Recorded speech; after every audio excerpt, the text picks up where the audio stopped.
Ladies and gentlemen, welcome to the very first edition of the Scott Lewis podcast. Of course, I am your host, Scott Lewis. You can follow me at @BarbChairScott on all social media platforms. This will be, I'll say, probably the flagship of the personal channel. You can subscribe right now if you're new to the channel. Click the subscribe button right there. Turn on your notifications. Leave a comment. All that good shit. We've been doing this channel for about a month now. We have 313 subscribers, so let's keep that momentum up. Let's see if we can get to 500 before the Bears season starts.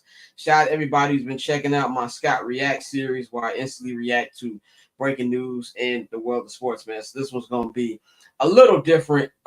These podcasts, I want to say you're going to get one once a week. I don't want to dedicate myself to that, especially with football season starting in about 13 days for me personally with Bears training camp. And you already know y'all going to get a shit ton of content with that. So, but I will promise at least a couple episodes a month. So I'm working on a couple others that we're going to drop as well. Basically, you're going to be getting me or me and a guest. We're going to take one topic and pretty much spend 30 to 45 minutes on that, man. So before my first guest, gonna bring in my homie, man, the one and only Tosin, man. If you watch I'm Not Gonna Hold You, if you watch Shirtless Plantain Show on the network, you are very, very familiar with this gentleman, man. So Tosin, I'm glad to have you on as my first guest, G. How you feeling? I'm good, blessed, can't complain. Hot as hell in New York, but I'm good. How are you? I'm doing pretty good as well. It's hot as hell. Well, not as hot in Chicago. It's been hot. It's been hot for like about a month now, but you know it's been hot when you can say 85 ain't that hot. And that's pretty much where we at with it right now. I'm looking forward to experiencing my first New York summer next month. Every time I come to New York, it's either November or December. So looking forward to see what it's like. I'll say this, right? I've been in New York well over a decade. I'm still never ready for New York summer. I've been here well over a decade. And it's the best and the worst time in the world, man. I'll say that much. But you'll be here. We'll talk. We might do a little vlog, but love New York. Definitely looking forward to that, man. But yeah, man, episode 1 of the pod. For everybody can see in the background, I've got a new background, new studio background here. I had to move my boy Kobe out. He's still over here somewhere, he's just not in the background. Had to make more Chicago-like background. So we ready to go for this upcoming season, man. But today we're going to talk about soccer, football, whichever way you want to talk about a sport that is quickly become, I would say, my second favorite sport at the moment. Y'all know NFL is my life. And I can't call it obsession. NFL is my life. There's no way around it. But I have just been very, very fond of this sport ever since Tosin, the homie Makinde, the homie Serge, the homie B. Everybody been telling me to get on it for the longest time. Finally tried it. 5 months into it. And I'm very invested with my club, Arsenal Football Club, as you can see that. And I want to talk about transfers today, which is something that everybody warned me about. And that's why I told you, I know you're laughing. Everybody warned me about how this would be. So my mistake was, even though I heard all of y'all talking, kind of ignoring it and thinking this is going to be like free agency for any other American sport. Boy, was I fucking wrong. Like, it has been everything but, NBA free agency. We just had that. That was over in like 2 days. Everybody who needed to sign is pretty much signed. The only domino we're waiting for right now is for Bradley Beal to be released so he can go sign with the Clippers. And that's, who cares about Bradley Beal in 2025? NFL, that was very, very quickly. And even Major League Baseball, which is notoriously slow for everything they do, it feels like it's miles faster than what I've been witnessing with the transfer window. So the transfer window was a little different this year. It started and stopped because of the Club World Cup. And I first started looking at potential strike options, my mistake, in April. Way earlier than I needed to be doing. I was doing Sesko homework, Yacarez homework, Hugo Etike homework, everybody who you could possibly think. And I was introduced to Victor Yacarez, and I was like, I want him on my team. So saying all that, the last 72 hours have been very irritating for me, trying to figure out why y'all bitching over 4 million euros. So for me, in order to protect my inner peace, I'm backing away from all transfer check-in every 15, 20 minutes.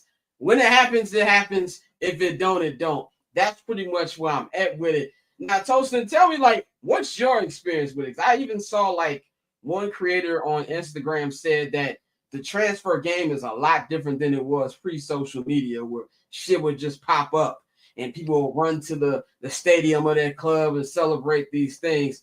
Tell me, like, what was it like for you when you first started watching the sport compared to how it is now?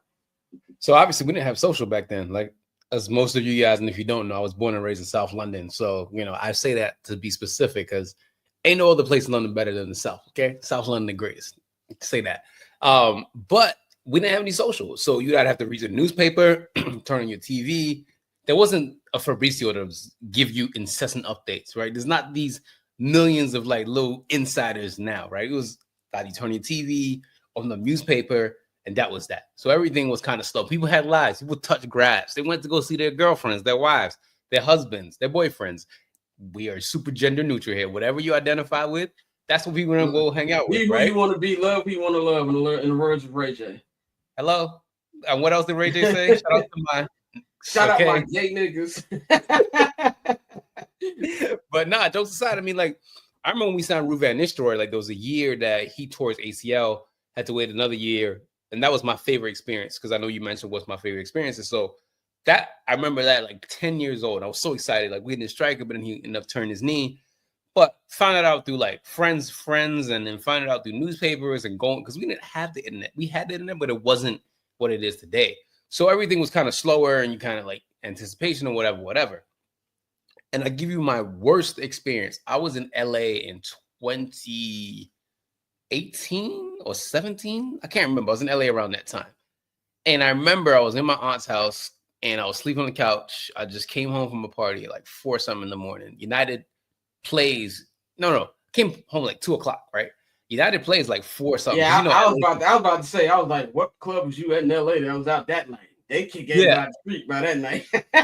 We were out somewhere. So I came back 2 o'clock and I went to go check my phone. There's like transfer updates. And I realized, why am I doing this, bro? I'm in LA. And that's when I realized, like, I got to get off this phone. Like, bro, I'm in LA. So for me, I hate the transfer window because there's so much unnecessary updates, right? And I get it for fans. Like, I want to know what's happening, this and the third. And I tweeted it today, and I'm trying to get off of Twitter more, but I'm trying to tell fans this. Look, man, you got to go outside and enjoy your life. Like Brandon Wemo, who United fans are like stressing over, this man's in LA right now having a great time. Real Madrid just lost today, and guess what they about to do? They're about to go enjoy their summer. And I need everybody to realize, like, bro, this is a multi-billion-dollar industry. In fact, multi-trillion-dollar industry. There's so much money in this sport now that you got to get lawyers involved. You got to get, all these people involved. It's not just like, I'm going to give you money. It's like you got to balance books. You got to balance this. You got to balance that. So I'm trying to tell people, like, some of these deals take months.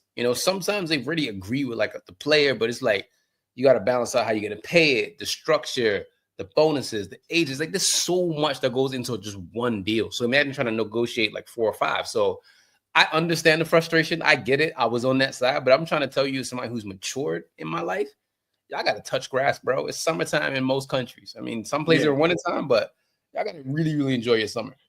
But I think that's one thing that stood out to me was the intricacies of these deals. Because even like if you look at American sports, like we all know there's intricacies in all these deals, like contracts to contracts, no matter what leagues. But it just feels like in other leagues, either they announce it before the shit actually gets done, or it's way quicker. Because even if you look at somebody like if we go off how Arsenal's transfer window has been. Martin Zubimendi's been signed for like 9 fucking months. And he finally got announced like on Sunday. Yeah. And I've heard about him as long as I've been a fan. I've been a fan for about going on 6 months now.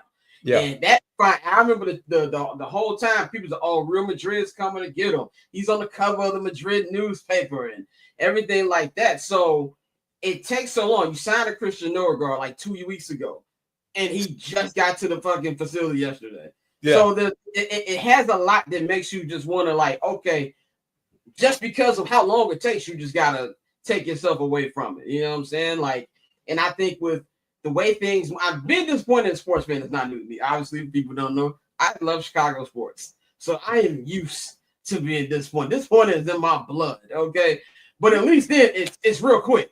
With the decision, I knew I wouldn't get LeBron within 5 days. You know what I'm saying? Very, very quickly. So with this, it drags out. Like you said, the non-updates is what I think is annoying. Like, at least with other sports, like even baseball, and I always bring up the winner of 2019, Bryce Harper and Manny Machado. Everybody was looking to get them. Obviously, Philly got Machado. I mean, Philly got Bryce, and San Diego got Machado. Both have been to ALCSs. In fact, Bryce has even been to the World Series and lost. So obviously, those worked out for both clubs. With the White Sox, I had to read stuff like, oh, his cousin, he's cool with so and so. Look at his opening day glove. It's got black and white in there. He's going to the South Side. I thought that was annoying, and even that we didn't have pointless updates. Yeah, you just have to wait for Jeff Passan to be like, look, it's signed.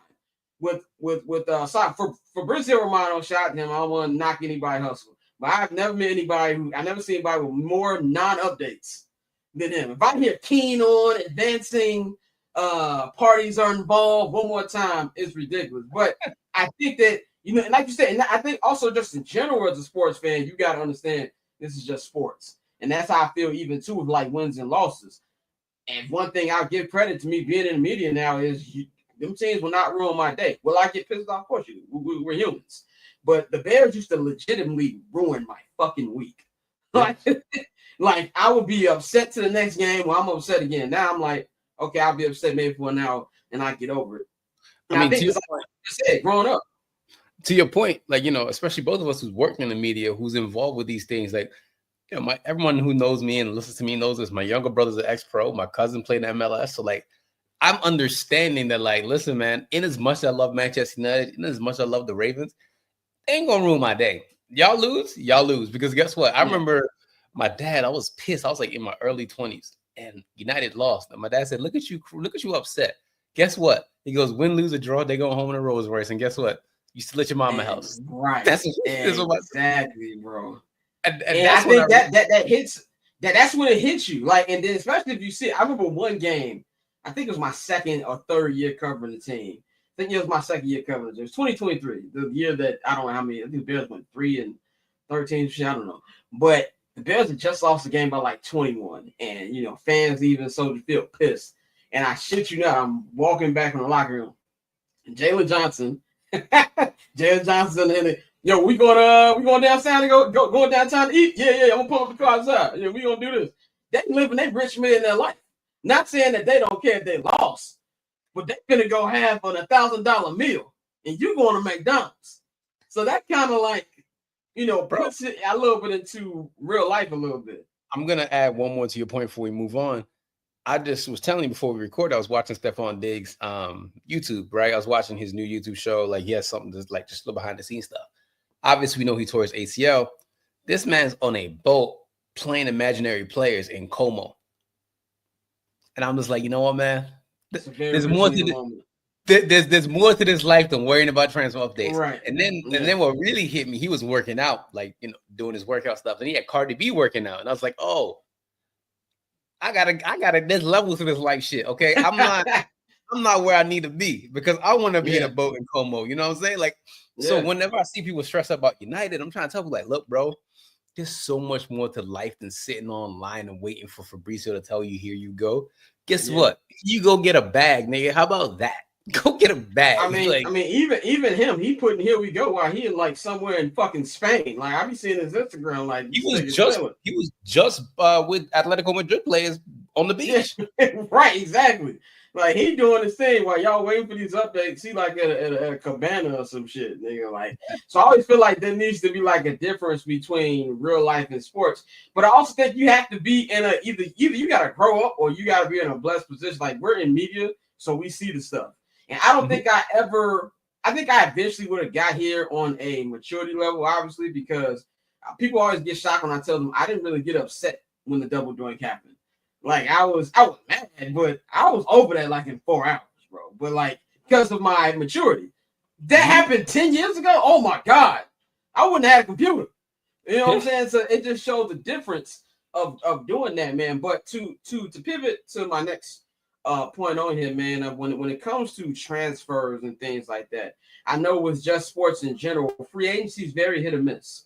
Very few times does a team that quote unquote wins free agency goes out there and wins a championship no matter what league. How would you say the percentage of teams who you can say, oh, I had a really good transfer window, really go out there and accomplish it? Because Liverpool didn't do shit last year and last summer winter, from what I've been told. I honestly say it's down to your team strategy, right? Like you look at the way PSG has constructed this team. They bought Gate, realized he's not going to fit them, got rid of him within a year.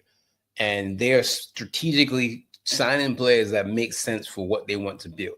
So it's never about the sexy names that you can buy. It's all about how does that team fit. And it's also worrying about finances too, right? Like Liverpool are buying crazy because they didn't spend for the last 3 or 4 transfer windows. So it's really just about your hierarchy. And like I said, I'm a huge United fan. Everyone knows this. It's your top down. United ran horribly from the top all the way down. And you can see it in the way that the players that are being targeted, Osimhen's to be a United player. I'm sorry.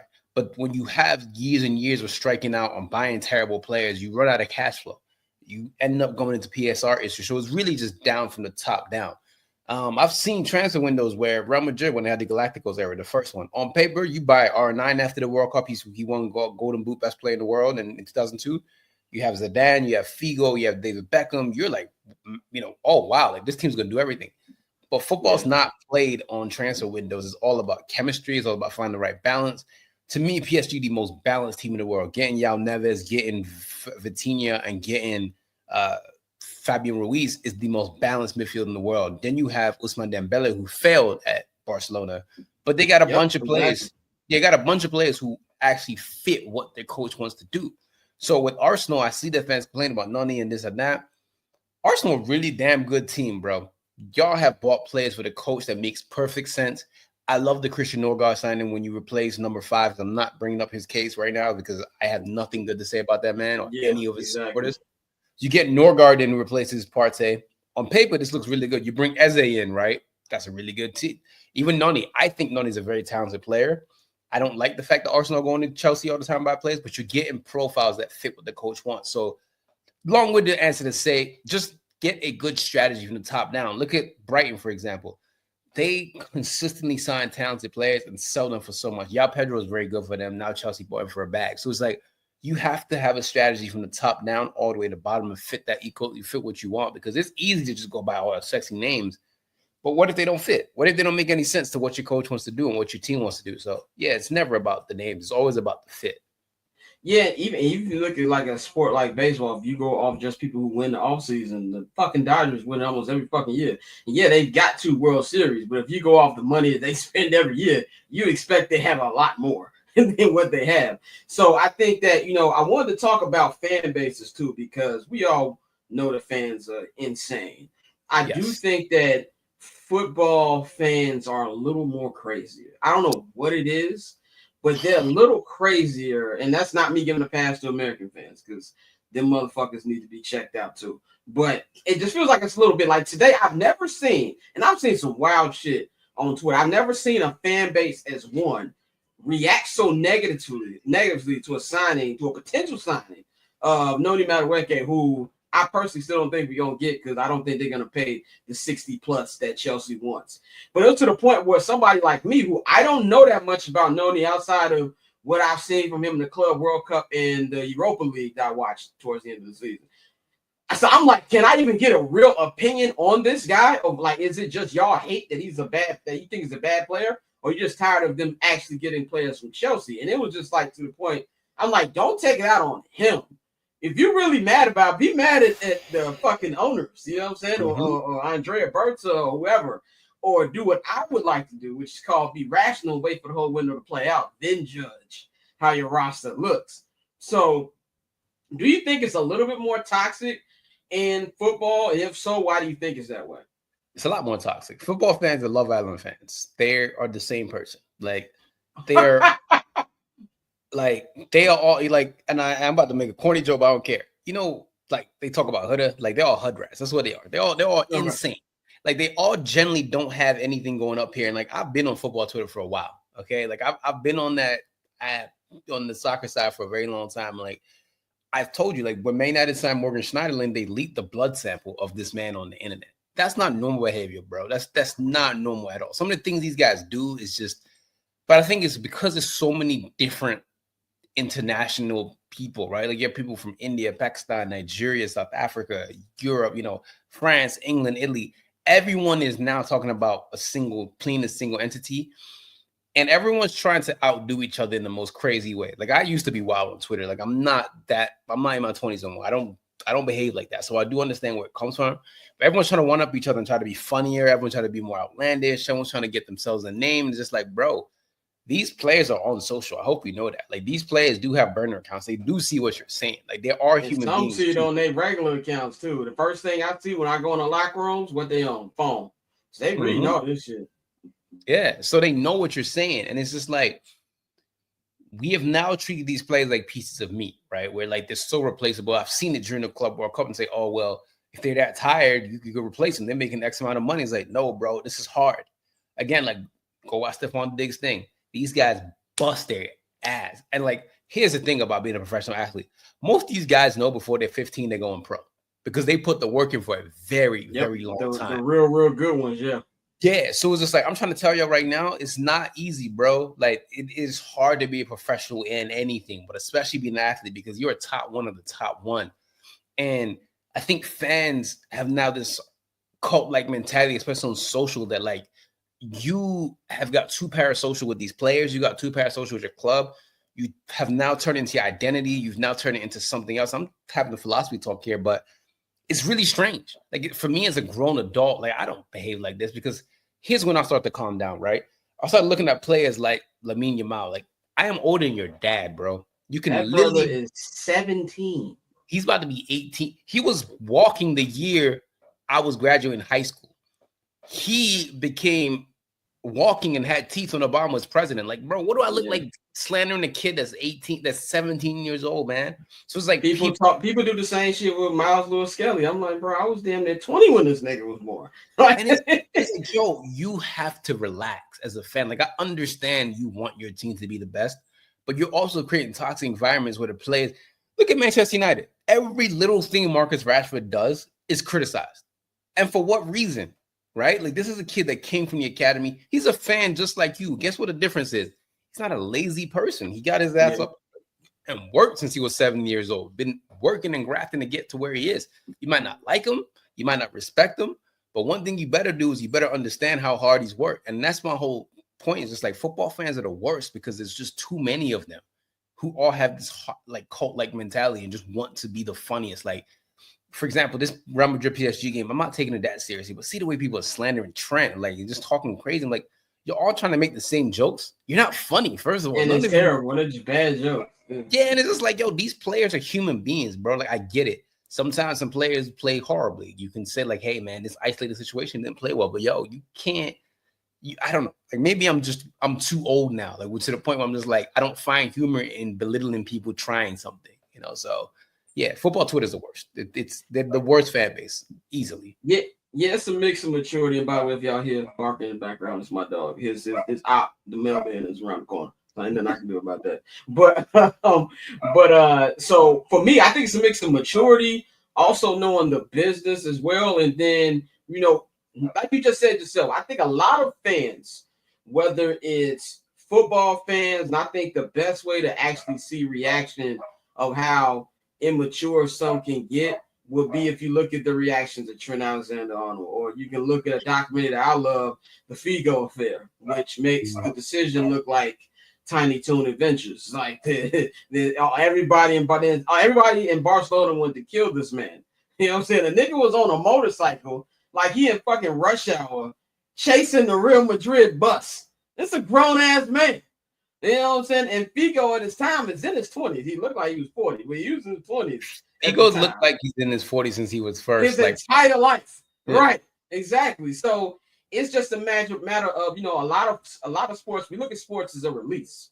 You know what I'm saying? Like whatever job you have, whether you hate it, you love it, when a game comes, you can just fan out. And I'm not saying be fan police. I'm not saying you can't yell at people or cuss people. You paid a lot of money. But when there's a line, I believe, that you just don't cross. Or as Charlie Murphy said, habitual line stepping. There's a certain line that you don't cross when it comes to being a fan. I'm not saying if a player is playing bad that you don't say, oh, you playing like shit. That comes with the game. When we talking about somebody, kids or a mama, or as much as I can't stand LeBron. I don't know if you saw that video of LeBron coming back from Fanatics Fest, and he's like, get the fuck out of New York, LeBron.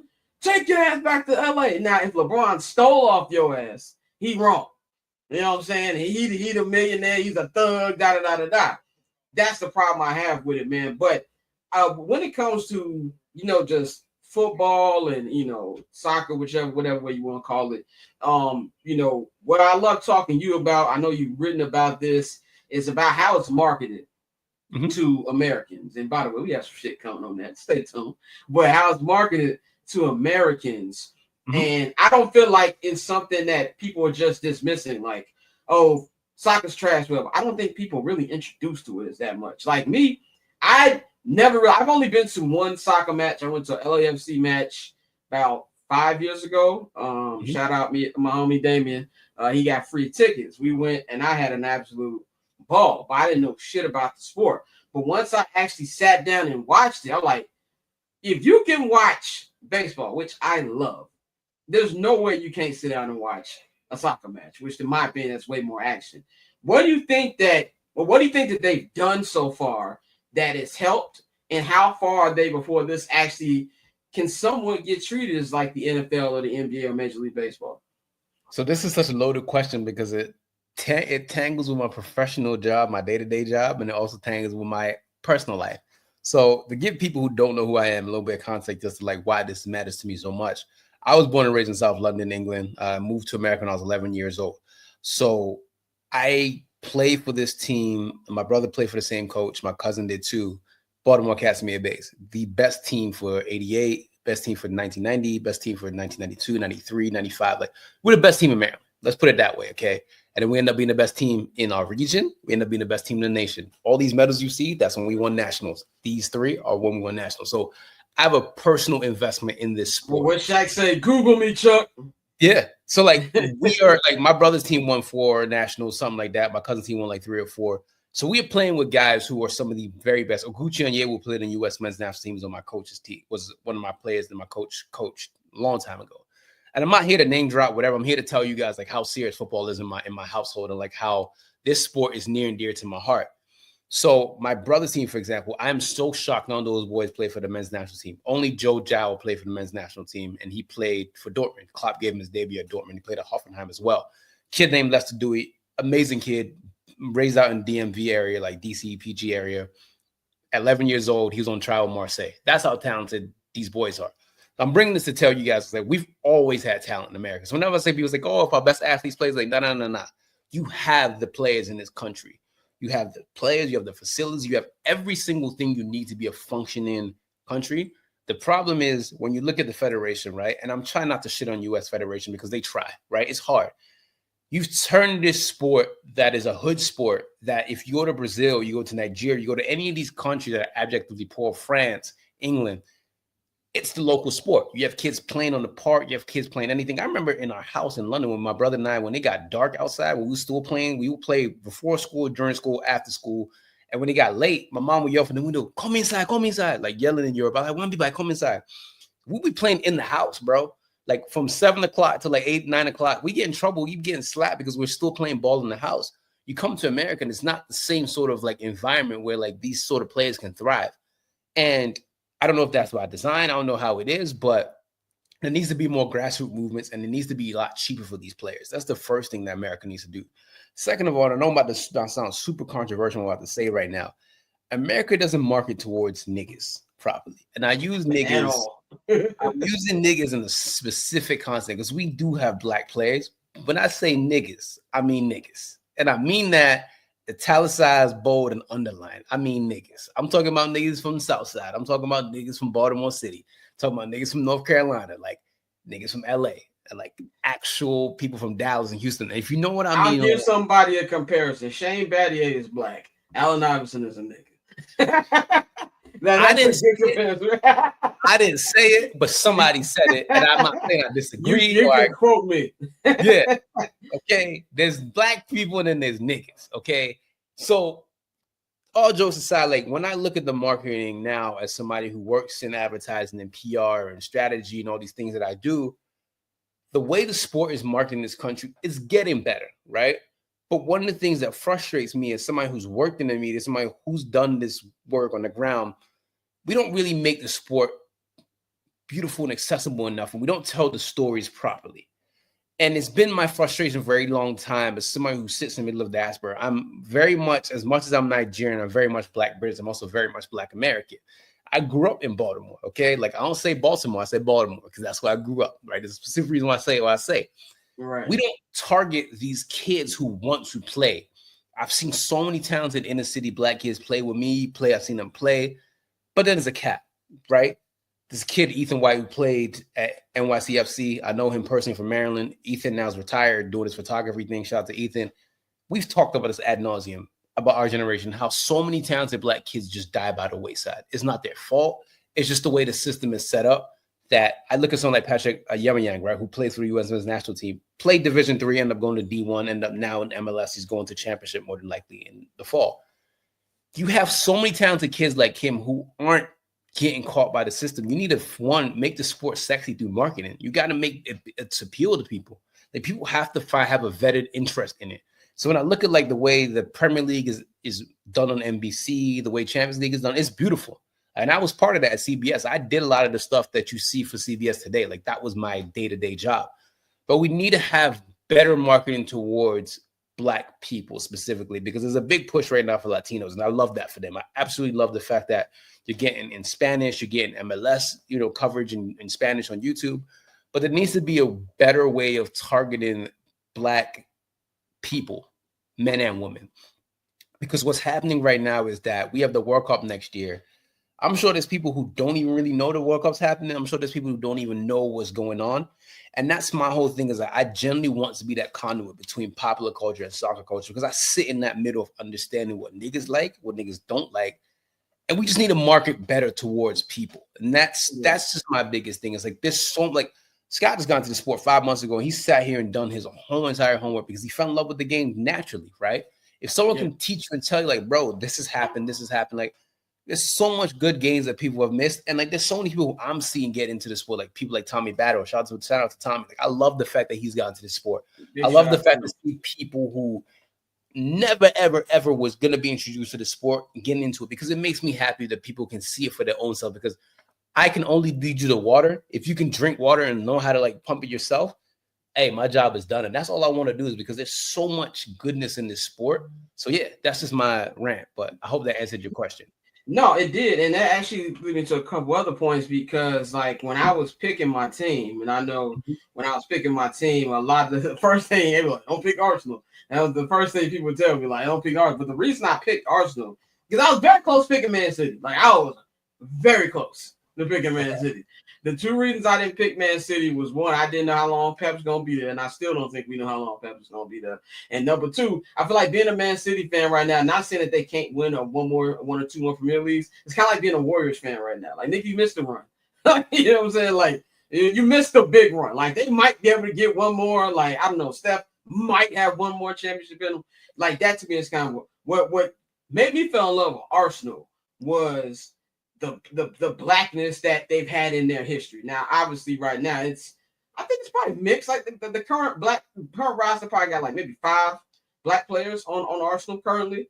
The best player is Black, but I love that their history that they had of Black players. I love I love how the stadium looked. I watched the All or Nothing, and I know a lot of people hate Mikel Arteta. I was like, I like that dude. Like, I like Mikel Arteta, and also saw him on the Man City All or Nothing. To see him become a coach now, I kind of liked the development he had, and that's what stood out to me. And like how, this really felt like they had a legendary history. And that's something that I was attracted to as somebody looking for a club. And I feel like you're saying representation means a lot. We can use a little bit with baseball. I think baseball right now is in the best spot it's been since the late 90s, early 2000s. The metrics show it, the ratings show it, social media numbers, social media engagements, everything show it because they're marketing their younger talent. But what made them the best was when there was big black players. When you had the Ken Griffey Jr.'s, the Barry Bonds, the Sammy Sosa, the Frank Thomas, Barry Larkins earlier than that. Like you had this era, and that's what made me a baseball fan. I'm like, oh shit, Derek Jeter. I want to be like Derek Jeter. I want to be like, being in Chicago. We had both. We had Sammy and Frank at the same time. And that's what made me want to be a baseball fan and marketing. What's the number one thing where the NBA is at right now for their marketing? Because of Michael Jordan in the 90s. That's the reason why the Bulls are still a top 3, whatever, money-wise. Because of the Michael Jordan marketing. I mean, think about, and I'm going to double back to U.S. men's national team, but you think about, why NFL is king. NFL does marketing better than nobody else. The product sells itself. And to soccer, right? Like I remember when the national team played about 2-3 years ago, I was at CBS, and I saw the national team have 8 or 9 black players start. I looked I was literally sitting on my couch. I looked at the TV. I was like, oh, if he had told me when I was 11, 12 years old that U.S. men's national team will have 8 or 9 black players starting, I would not believe you. And right now they can start 11 black players if they wanted to, goalkeeper included. And I think a lot of times, and like obviously everyone wants to feel represented, right? Like, and I don't want nobody to hear it's like, oh, you want DI? It's like, no. You want equal and fair marketing.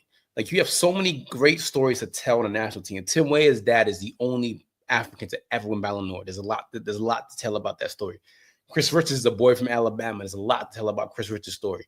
You got Anthony Robinson. There's a lot to tell about his story. There's so many stories that are not properly fleshed out. And this is no offense to the media, whatever. Like you have to sell, right? Like at the end of the day, politics puts butts in seats. That's what they want. It's like the numbers, right? But it's like, if you do well more thought out marketing, if you do well more thought out like PR, more campaigns and more, because think about it, Tim Weah is a kid from Brooklyn. He's just a nigga from Brooklyn. Like, yeah, his mom is Jamaican, his dad's Liberian, but he's a kid from Brooklyn who speaks French. So it's like there's so much. A lot of niggas in Brooklyn. Yeah, there's a lot of things to tell through these guys' stories, right? A lot of these boys come, like a lot of these English black kids come over, they come to America in the summertime, right? So I don't know. I feel like there's a lot to be done with this sport as far as marketing, but we've gotten a lot better. I'll say you that much. I remember when I first came to America, boy, I was in middle school, 7th grade, 2002, 2003, and I was the only black kid watching soccer. And it was like, yo, what you watching this? And I'm not trying to say any homophobic slurs, but it's 2002. So we said a lot of things. You can have an imagining what there was a lot of stuff that like you can't say now that we said back then. But we know because we're a lot smarter now. We're a lot well versed and understand what we say. We can't say it. I'm not going to repeat it. But imagine 2002, like, the things that kids would say in middle school. And it's so interesting to me because a lot of those kids now are watching soccer. And it's so interesting to me. Like my best friend, my first friend in America, I remember 7th grade. He said, yo, why do you watch all this soccer shit? 2018, he went to original Wembley with his dad, rest his dad's soul. And he was like, yo, I get it now. I'm just like, hey, man, I told you when I was 12 years old. Yeah. Sports the shit.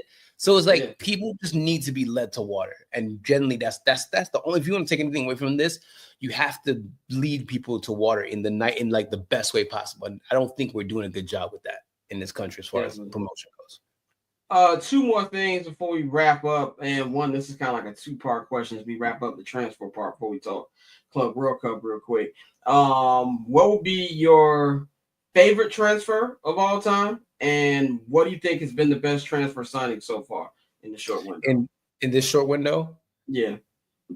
I would say Tierney Barry to Everton is the best I've seen so far. I think that him going to David Moyes is going to be so fun for him, development-wise. He's going to be a battering ram. Everton's going to really love that. I don't want to be cheeky and say, oh, Ryan Shirky, like City got some talented players. That's boring. I want to go extreme and say Tierney Barry so far. Yeah. My favorite right now. My favorite transfer of all time, does it have to be Man United or just in general? Nah, it can be all time or one you think was maybe the most impactful to maybe switch the balance of power, whichever one. Eric Cantona to Man United. That changed everything. Yeah. I think that's my favorite transfer ever because, again, I don't have the kit with me here, but I do have the Cantona jersey from 92, and Cantona joining Man United turned Manchester United into what you see today. Like, we've always had great history, But Cantona coming in ushered in that era of dominance that Man United were dominant in the Premier League for. So I would say that's my favorite.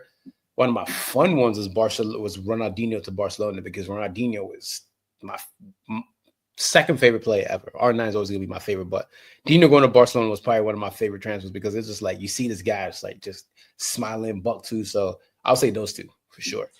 Cantona going to Manchester United, to me, it kind of reminds me of Tim Duncan going to the Spurs, because that takes them. That's why you know the Spurs are now. Like, all respect to David Robinson, nobody gave a fuck about the Spurs for Tim Duncan. Like, and the Admiral was a great player ever, but nobody gave a fuck about him. Not to say that people didn't give a fuck about Manchester United before then, but I feel like he was the first guy from everything that I've seen that leads you into the class of 92 getting bigger, and then Beckham taking it global. And now, you know, Manchester United is them and Real Madrid, in my opinion, probably the biggest football brands out there. So, but one that I've researched that I wish I could have lived, Sol Campbell from the Spurs to Arsenal. That every time I watch something on that, is entertaining. Boy, that is one of the funniest transfers in my life, because he pretended like he was gonna stay, and he went literally across the town, and went to his ride. Was funny as that.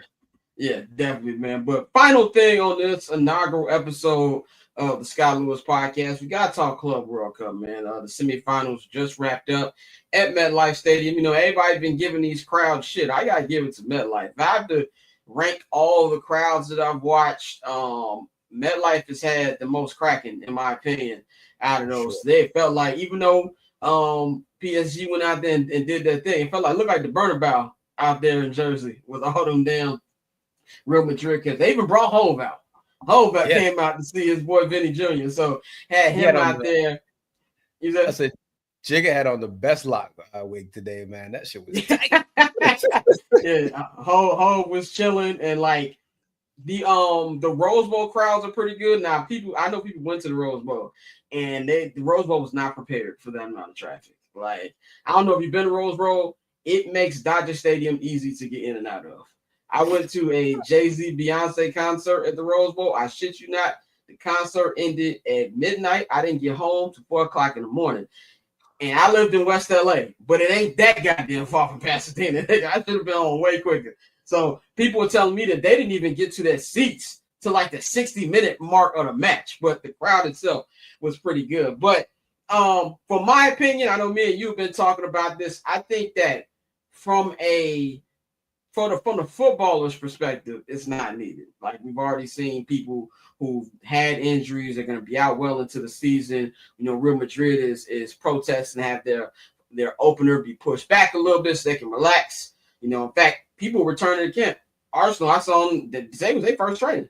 I just saw all on the socials. Today was their first training. So it's happening real quick. So from that perspective, it's not good for the players. And I understand it from a money perspective. I know a lot of European fans and media don't feel like it should be in America. I disagree, because for some reasons we just said, I feel like to grow the game here, it needs to be there. The only thing I probably would have changed, I probably would have had a lot of these games at night, just because of obviously the heat wave. And I know there's a big time difference, but it could have been done better. But overall, I think it was way better than I thought it was going to be. And I think that this final that we got coming up on Sunday is going to be an entertaining final. You got PSG, who got a chance to win everything this year, to really be the champs of the world. And you got a Chelsea team who had an interesting season. You know, won the Europa League, got to the top four, got European football. They've got all these different signings from the transfer window. I mean, João Pedro, he just signed like 25 before he played 2 goals yesterday. And, you know, you guys, so it's a good story for the final. What's your opinion on the tournament, how it's been, and how you think this final is going to go? You know that meme that said we won, but at what cost? That's how I feel about this tournament. It's like we won, but we also lost Jamal Musiala. We won, but these players are tired. We won, but it's a grotesque amount of money being distributed. We won, but did we really win, though? I've had a good time watching the tournament. The South American fans really stood out to me. They're really, really passionate. They love this team, and they showed out. Boca fans, Fluminense fans, Flamengo fans, they all showed out. Shout out to them. The African fans showed up, even though none of the African teams went past the group stage. But you get to see that football means so much to so many different people in so many different ways. Al Hilal fan, the one when they beat City and they got the choking thing, That was funny in the moment. But overall, it's been a good tournament. Moment. Yeah, but I did say when the tournament started, PSG is going to win this thing. And PSG are just that much better than everybody else on the planet. They have a really good coach. They have a really well-balanced team. Ousmane Dembele didn't really properly start playing until a few games ago, and then he started today, and it's just this team is so much better than everybody else. So it's been a good tournament. Also, just like this is a good narrative to drive around. Like Real Madrid, they need a lot of work. I mean, we said this last year and years before, like they need to rejig that midfield, and it's bad. Jude Bellamy needs to get his surgery ASAP. He can't keep playing with his arm wrapped around like a mummy. That's not cool, man. He needs to go get surgery. But overall, I've had a good time watching this tournament, man. I've been balancing out watching Gold Cup as well. I've been watching Women's AFCON and watching Women Euro. So I'm a sick man who loves watching anything that has a ball and 11 players on each side against each other. Like I'm having a fun time watching everything. But the Gold Cup, the Club World Cup has been fun. I have to say it's a lot better than what I expected to be. I don't like the fact they got Michael Buffer out there. That's way too American for me, but that's peak America. I saw it yesterday. I was like, yeah, a lot of people in this crowd don't know the emphasis behind this. The most American shit in the world. Let's go get our biggest boxing announcer and individually bring players down and say, let's get ready to rumble when everyone's out there. That's wild to me, but that's just America for you, man. We sell anything. We don't care. We sell our souls. Yep. 100%. And I mean, niggas do it every day, man. For me, I'm with you. PSG is a well-oiled machine, despite ownership. And that's a whole another episode, because they had the marketing on point in LA. Like I knew people who don't give a fuck about the game who at the PSG house every other night in LA. So their marketing is on point. You know, they got the Jordan brand. They've got some great kits and just everything they've done since winning the Champions League. I feel like if you're somebody who doesn't know about this team, it's been excellent marketing, which is something we've been talking about this episode. But just as a team, this is a damn near flawless squad, you know what I'm saying? Flawless side.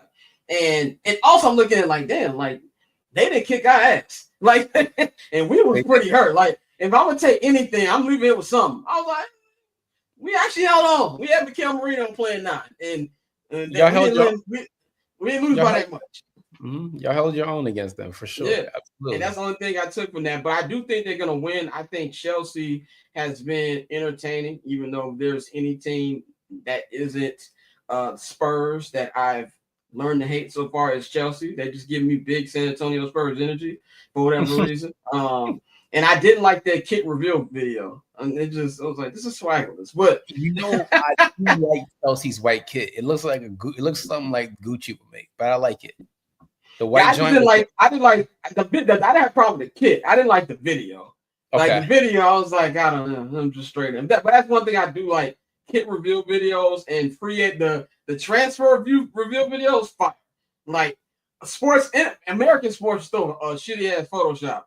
KD, welcome to Houston. Like, you know, shit like that. But I do feel that, you know, just them being here is a win for the young team. You know, them getting European football back. Now you're in the final. I think they're gonna get their ass kicked. You saw Real Madrid just got handled. I think they're gonna get their ass kicked. But I do believe it's a good start for their, or not good start, but a good roll into the next season for their project. And this is just a year of PSG. You know, if anything, you're like, okay, we've won everything.